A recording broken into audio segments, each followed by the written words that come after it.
We good? Yeah. Audio still good? Still recording? I'm I should probably start again, right? 20. Yes, I'm 24 you are minutes 24 in. minutes in. I'm going to keep rolling Yeah. like Chameleonaire. Keep rolling. You went Limp Bizkit on me. That's the wrong song, Martin. That's Limp Bizkit. That's the wrong song. God damn it, Martin. Damn, bruh. Rolling. I know the Chameleonaire. 1, 2. No, that's Riding Dirty. That's the right Chameleonaire. artist, right song.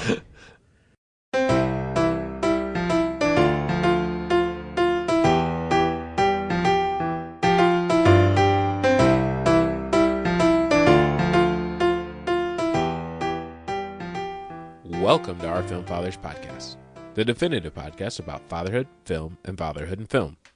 This is Jelani, and with me as always are a guy who can't be anal retentive because he doesn't have an anus, and his hetero life mate, Martin and Brady. Tell a person that you're Metatron and they stare at you blankly. Mention something out of a Charlton Heston movie and suddenly everybody is a theology scholar. Mary gave birth to Christ without having known a man's touch. That's true. But she did have a husband. And do you really think he'd have stayed married to her all those years if he wasn't getting laid? The nature of God and the virgin birth, those are leaps of faith. But to believe a married couple never got down, well, that's just plain gullibility. This week, we're marking the 25th-ish anniversary of a cult classic. We, of course, are talking about Kevin Smith's Dogma, the 1999 cult classic that blended religion, satire, and his signature brand of humor into one unforgettable film. But Dogma wasn't just another comedy. It had an extremely well-known cast, sparked outrage, protests, and a whole lot of controversy when it was released. As a result, it became hard, if not almost impossible, to find it on any streaming service until recently, and is currently enjoying a return to the theaters to celebrate the milestone. It begs the question, where has this movie been for the last 25 years? Did it really sparkle all that much controversy? I don't remember. Well, Maybe I just wasn't paying attention. yeah, what were you to doing it, in that's 2000? In 99 I loved this movie and I was in college. So you were an 18-year-old was not privy or didn't care about any of You that. weren't thinking Are about you controversy. you just rewatched it? Are you not under the are you under the impression that like the religious factions of the world were like, we're cool with it? Yeah, no, I know I was probably a loaded statement to lead us into the discussion, but I just don't remember really. I mean, I don't think there were like, about it. well, there probably were people in the streets, so to speak, but I mean, I Protests, think it was. What's funny is I watched a couple. So real quick, I was actually the one who kind of pushed for this because I was like, oh hey, Dogma. I knew Martin loved it. I remember just talking. We probably watched it back in the day, and I remember you being a fan. And I definitely hadn't seen it in a while, and I saw some blurbs about it being like in theaters, 25th anniversary, all this. And then I was like looking it up, and I was like, 1999. I was like, wait, what are we talking about? I'm like, so wasn't that have been last year? But kind of to explain, I looked it up a little bit. I watched some videos, and there were a bunch of protests. And what's really funny is there was one in particular, like I think in New Jersey, which would make sense. Mm-hmm. And the TV crew interviewed some protesters, including Kevin Smith, who was on site at the protests, like taking part in the protest. It literally is interviewed on camera about it, and like very funny. But we can talk about it an hour later, but I did actually kind of learn a little bit about where the hell this movie's been and why it hasn't been on really available. I actually own the DVD, but let's talk about it now. So apparently, it was, the studio had it. The protests caused problems, right? The religious protests was enough of a stink for them to kind of not make it a huge, widely available. I mean, the DVD is out there, so you could buy it for sure. But it was when streaming all hit, which is within a couple years of this movie, not terribly far off. it got passed from like one studio to the next, and then no one really was ready to put it out because of still some of the connotations that were connected to it. Again, I think you're just dealing with, because it was religion, there was enough people with power to probably say like, shut it down to a degree. Can't cancel it. The movie's made. And then it ended up, Harvey Weinstein ended up owning it.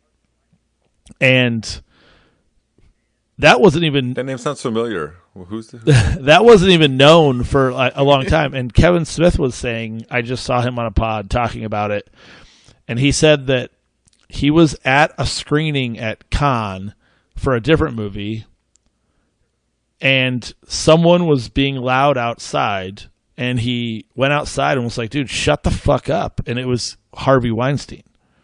And he was like, dude, like, literally shut the fuck up. Like, I would never do this to one of your movies. Like, just, whatever. Nothing else came of it. A couple of days later, he gets a call from Harvey Weinstein and was like, oh, I just discovered that I own Dogma. I have that. Like, I can't believe how many people are in it. Would you be interested in this being, like, maybe revisiting it, maybe even, like, looking at a sequel type stuff? Sure, we'll talk. Nothing comes of it. A day or two later, news breaks, Harvey Weinstein arrested, charged with all these charges. And Kevin Smith's like, yeah, I talked to like an agent or whatever. And he's like, oh, dude, yeah, he had zero interest in making that. He's like, he was strictly fishing out whether you commented on to like the Times or anybody, whoever broke the story. He was just trying to check it essentially and see if you were one of the people who outed him. And he wasn't, so he had no, Kevin Smith wasn't involved in any of that. But that kind of held up a lot. And so it's just been sitting in his possession or in his company's possession, Miramax or whatever. Yeah. And eventually now they regained access to it, hence the re-release. Probably a year or two later than the 25th anniversary. Right. They didn't necessarily explain that in what I saw, but I was just, like I said, I was like, oh, 25 years, cool, let's do it. Assuming it was a 2000 movie, and it actually is a 1999 movie, so hence the ish. Yeah, I really haven't seen it since definitely at least like 24 years. Like yeah. Maybe somewhere in there I saw it. I know I saw it the one time, I'm pretty sure I went to the theater. And then maybe one other time in when Kevin and I lived together. Kevin Kent, I'm pretty sure he had the DVD. I can't believe he would have ever watched this movie. I just recently found out that I think he just threw away a bunch of his DVDs. I'm like, oh, that really breaks my heart. I hope you at ripped least them a long time them. ago. Oh, you mean he just literally threw them away instead of donating? Okay, I mean, I say he had to have ripped everything a long, long time ago. I'm saying in the garbage is what I'm saying. Which it's like 5 cents to I mean, I don't know what you want to do with them.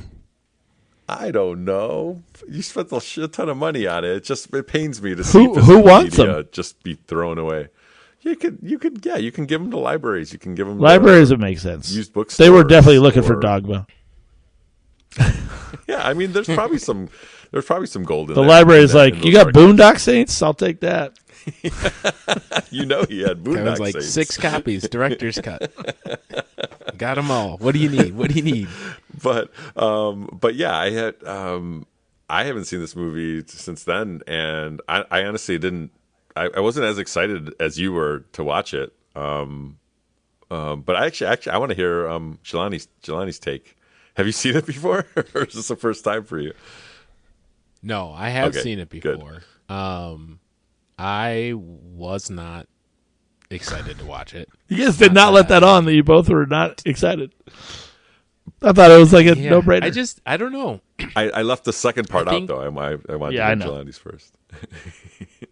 Yeah, I think there's a lot to the religious aspect to it, and I don't necessarily know if I love all of Kevin Smith's comedy. I'm thinking about this now as we've watched a couple of his films, and it's like, yeah, there are hits, there are parts of it that I like, but then like for me, the whole shit monster didn't do anything for me. All right, like I'll give you that. I was out there. No argument. Right, I guess I'll just keep walking through this. Yeah, I think there was just a lot of, going back and forth with, Bartleby and Loki trying to figure out how they were going to get in and getting their trip to New Jersey and all that stuff. I was like, okay, I get it, but it's not humorous to the point where I'm like laughing out loud, or am I really intrigued about like how they're actually going to do it? It was just kind of like, yeah, it wasn't, I don't think it was intended for me. And so I'm not going to, rip it apart. It wasn't the worst movie I've ever seen. Sure. I just didn't. Yeah, I was going to say but I really enjoyed it. I really really liked the rewatch. I think I appreciated it more than I thought. I thought it would be full of more stupid humor, but I did find it to be smarter than I think remembered. But I remembered a lot. I remembered it pretty well. But I just remember thinking this time around that just Kevin Smith did his homework. Just struck me as a smart. A smart movie with a lot different than his other stuff. Like it had a lot of the poop humor and the stuff that he's known for. But I think and the cast was just incredible. I think the fact that he had Ben Affleck earlier, we did Mallrats recently, and that he had he had that connection to Ben Affleck early, which brought Matt Damon having as like the two. They're big stars by this point because they had just gotten off of Good Will Hunting. I think won Academy Awards for the screenplay there. So I think that to see them do this movie was cool at the time. But then now watching it 25 years later, and seeing them still or seeing an early movie of them, but still acting well. Seeing Snape before he was Snape was cool. Yeah. I'd say a weak point was Linda Fiorentino. Yeah, she was. I've seen her in other stuff before. I don't think she's a bad actress, but there's something about the way she was like kept rolling her eyes when she was speaking. I don't know if that was like intentional or something, but it didn't bother me too much. And then having Chris Rock in it, it just was a really good cast.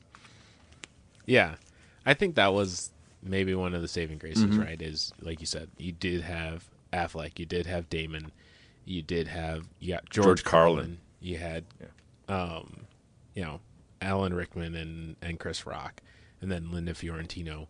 I just think like you said, he did a lot of homework on the Catholicism side, similar to what Brady's point was, in the beginning when I was thinking about it in today's age, like, would you be able to make a movie like this without having, tons of protests and tons of people like saying, no, this is not what was intended, and this is not what we believe, and none of this would ever be possible. Like, it's kind of a testament that it was made. It is available now, and it's not like a movie that's been locked away in a vault and never seen the light of day.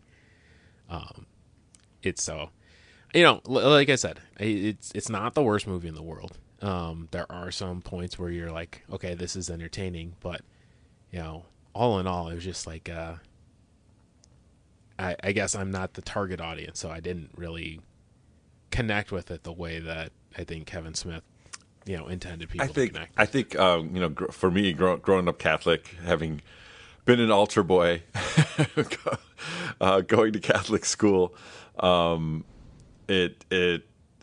are parts of it. You question things, right? Like you wonder, you hear these certain dogmatic laws or these rules, and then you say, "Oh, God's infallible," but He does. I know. I mean, I was definitely raised Catholic, and I do not participate in anything anymore, partially because of that, right? Because of this movie?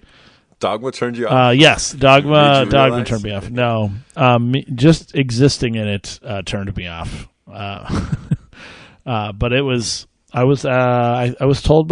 forced to go, which obviously is always a huge help when you want someone to enjoy something. Make a kid go do something that they don't want to. But my mom told me when I got confirmed, then it was going to be my choice if I went anymore. So I got confirmed. My name was Conan. So you took it real seriously. Yeah, I looked for the name that was the funniest to me and found it. That's awesome. And then I got confirmed, and then I never went again. See, but I don't know that I take this movie as really it's not. I don't think it's I don't think it's atheist or an anti-religion movie. I think it definitely talks about some of the like hypocrisy and the ridiculousness of it. But you say that as somebody who is ignoring that most people that have a sense of humor about it. I know. And they don't. I know. It's just my opinion is that I mean the last one of the last lines of the movie, right? Or the whole concept of I don't have a belief, but I have a pretty good idea, right? Like that whole concept, like that's that's how people should look at it. Instead of now you're dictating what people should be thinking, I don't disagree with your sentiment, but like you could anger probably the majority or close to it just by insinuating that God is a woman. Yeah. A simple note is enough to infuriate people, let alone you're talking about angels and committing murder. I mean, that's in the Bible. I don't know. I think it's all taken directly from things that like. There's a lot of foundation to it. I don't think it's just Kevin Smith just making shit up and going. That's what I'm saying. Rogue. Like there's a way to do this. What I'm saying is, I think he did it more carefully, thoughtfully, and with.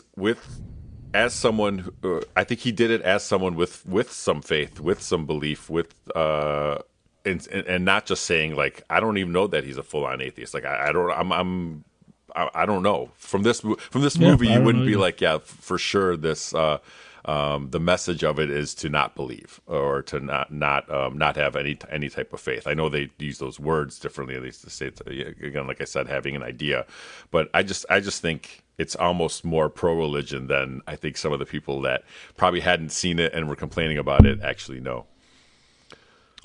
Yeah, I have a bigger issue with the fact that he cast Linda Fiorentino. That's what Martin said too.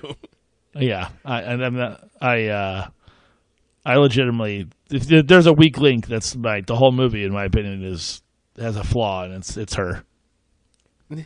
It's so funny because Martin said the same thing. Like, she just didn't fit with everything else that was going on. But I think you are right, Martin, where it wasn't really a referendum on, what you should believe or how you should believe. Yeah. It was just, like Brady was saying, is, hey, these are the things that, you're taught in the Catholic Church, and, you can see where some of the doubt may come from others is because, you're saying one thing, but you're doing another, right? And you could see some of the hypocrisy, and he's kind of just highlighting that. So I think it is, like, as you guys said before, it's a satire, but it's not like a, this is the worst thing ever satire. It's just like, hey, these things just don't jive. So don't take everything, on faith, right? Kind of use your brain and think about it a little bit and understand, okay, does this really mesh with what you believe and what you feel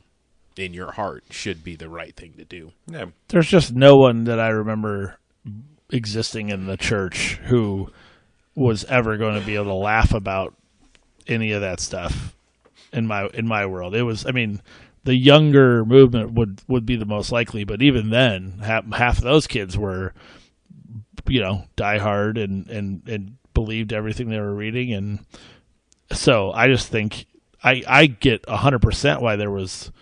I think protesting is excessive, but it's also not surprising to me, and there just isn't a sense of humor about stuff, and I think everything would be a lot better if there was. Well, now Pope Leo, is a Sox fan.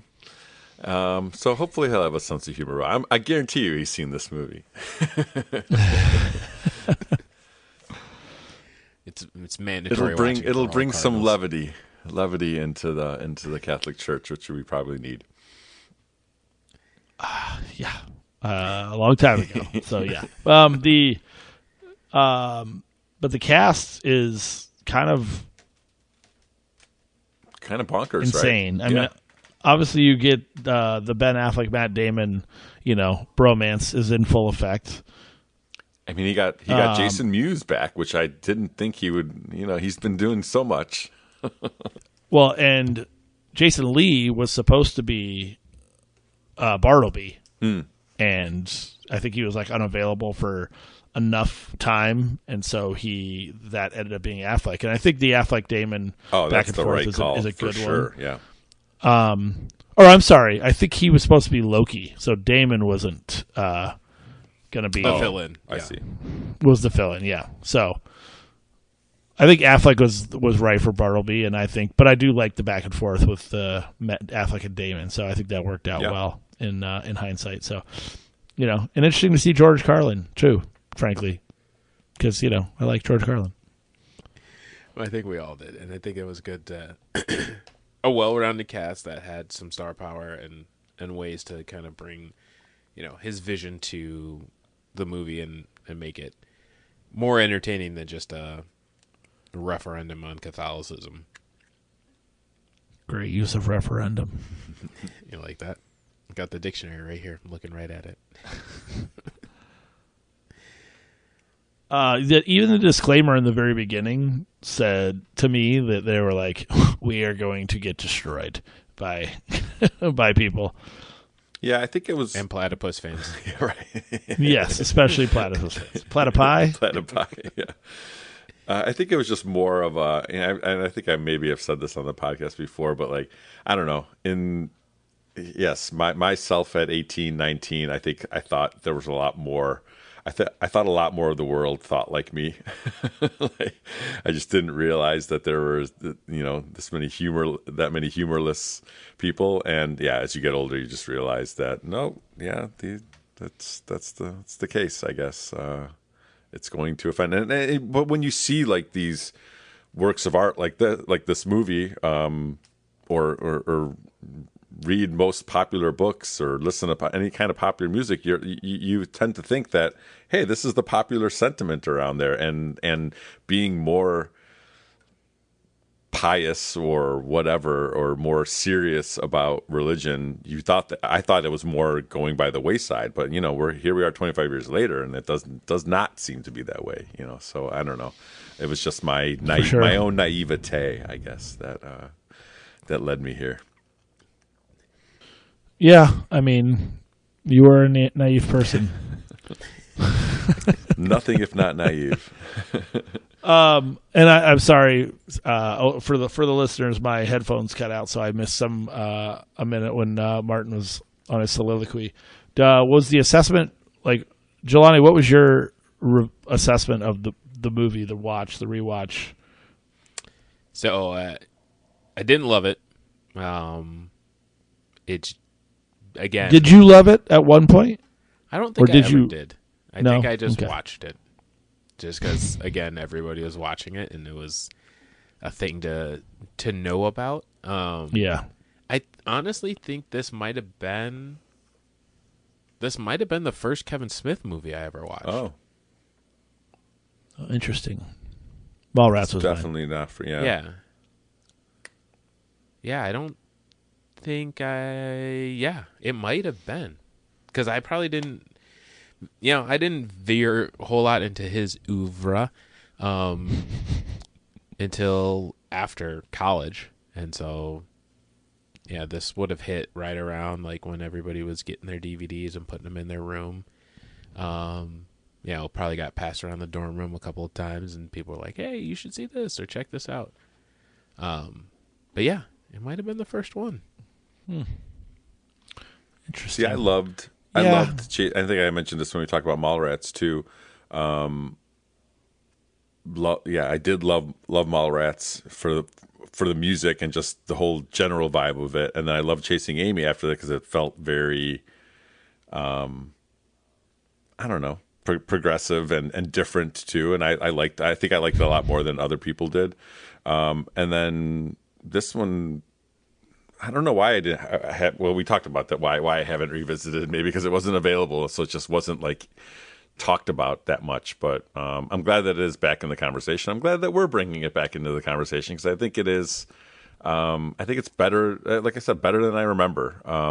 Even though I remember liking it, but I thought on this rewatch, I wasn't that excited because I just thought it would be stupider or not live up to what I remembered it to be. But it's pretty much as good or better than I remember. Or maybe I'm just looking at it from a different lens again, 25 years later.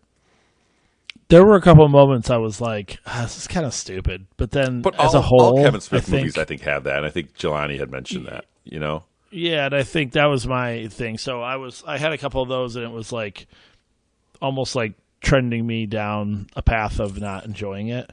But as a whole, I think I still enjoyed it. And it was, I remembered parts, didn't remember parts.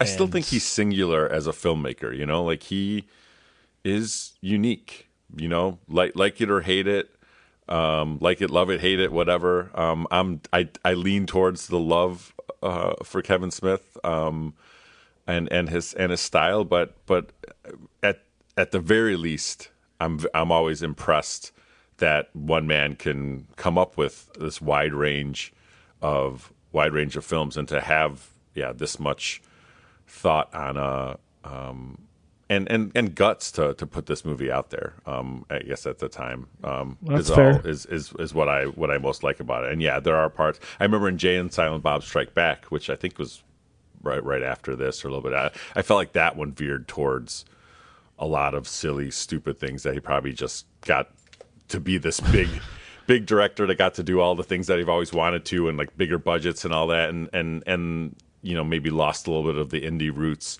But this one is like, you got a big budget, you have a big story, you have a big cast, and I don't feel like he fumbled it. Well, I saw a note that said this was, I think, the first script he ever wrote. Oh, no but shit. he had it because he wanted better special effects than were like even available at the time. Yeah, that hockey stick ripping a hole into the space-time continuum. That was a golf club. Or okay, No, the hockey stick, with the golf club hockey ripped players. through the and the golf club the ripping demon, through the demon. Yeah, great special effects. I would think the wings too of Affleck and Damon's wings. I thought those looked pretty good. Those were practical effects, I feel like, right? Well, but I think those were still probably not available to him when he had the Clerks budget. Yeah, which in he like famously mid-90s. did by like selling comic books, right? Like he was basically Brody Man from Mallrats that had a big comic collection. I think sold a bunch of them to finance Clerks, which again, like he's just, I believe so. It's just that's just a legendary. He's a legendary filmmaker in that sense, and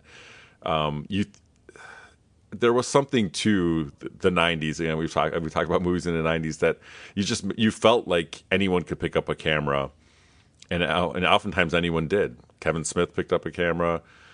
Wes Anderson, a lot of these guys got their start, or even Affleck and Damon. They just whipped up Good Will Hunting. They didn't direct it, but they wrote the screenplay. So you got the sense that indie films were alive and well in the '90s, and you got the feeling that anyone can make a movie, but not everyone did because not everyone has a singular vision like Kevin Smith does. So I'm a fan. Cool. So am I. Sorry, Jelani. I can be the odd man out. Do you like Clerks? We haven't done Clerks. I don't know. Have you seen Clerks or Clerks 2? Is there a Clerks 3 or is that coming out? I think there is a 3. I haven't. I was looking at his IMDb. I didn't see a 3, but okay. I think there were talks of it or something. But yeah, I remember seeing Clerks 2. No, Clerks 3 is 2022. I have not seen it. I thought I remembered it coming. It's 63 on Rotten Tomatoes. That's not too shabby. Yeah. Let's see what Clerks 2 is. Clerks 2 has also. I don't think it was great. great. 63 on Rotten Tomatoes. Yeah. Let's see. Clerks 1. What do you think? 75. Hiya. Yeah, it's 90. That's probably about right. But wait, have you seen it, Jelani? Did you say you had? I have seen Clerks. Clerks. The original. Yeah, and you probably saw it later on, so Later on, yeah. I mean, there were parts that I enjoyed, and there were other parts that are just like, okay, I can do without. 99, man. Yeah, it's not. Or, I mean, 94. It's not for everybody. No, it's not. But that's why there's many filmmakers. So, as always, any documented occasion where some Yahoo claims God has spoken to them, they're speaking to us. Or they're talking to themselves. Just don't let us be talking to ourselves. Subscribe to the podcast wherever you listen. Thanks, and go to bed.